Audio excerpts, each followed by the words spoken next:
A Senate committee passed a media shield law this week that essentially allows the government to determine who is a real journalist for the purposes of protection.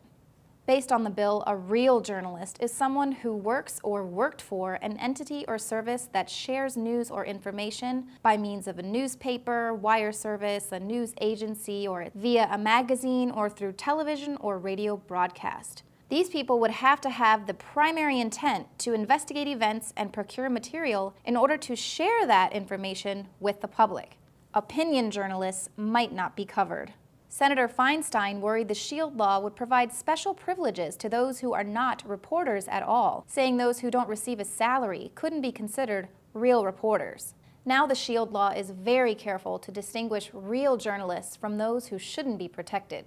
This means bloggers and citizen journalists, unless they can prove to the government that at the inception of their information gathering process, their sole intent was to inform the public. The bill explicitly excludes protection for those whose principal function is to publish primary source documents that haven't been authorized. This means no WikiLeaks cables, no NSA leaks, just a rampant, unchecked government. This is in direct violation of the Constitution, which prohibits the making of any law abridging the freedom of speech or infringing on the freedom of the press. Doesn't the shield law actually abridge the freedom of speech of citizen journalists by intimidating them with the threat of prosecution? And the shield law also says they're going to protect real journalists from having to reveal their sources. So I guess the Fifth Amendment is only there to protect IRS officials who have committed criminal acts and perjury. What is actually happening here is the government is trying to take a fundamental right and turn it into a government-granted privilege.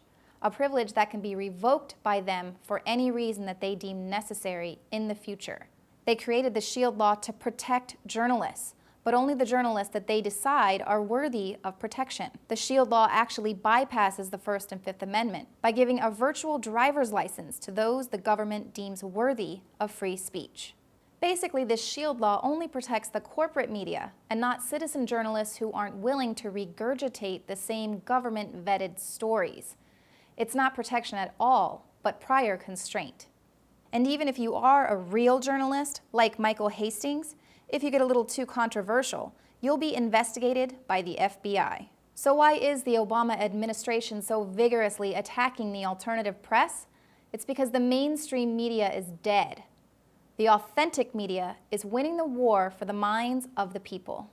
That's why the Obama administration is protecting its lapdog journalists while instilling fear in those that might dare ask questions.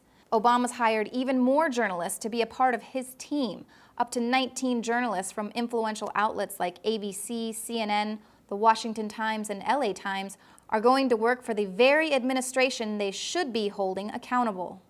So don't expect any of those journalists to report on their boss's debacles like Obamacare or the illegal NSA spying and wiretapping or Benghazi.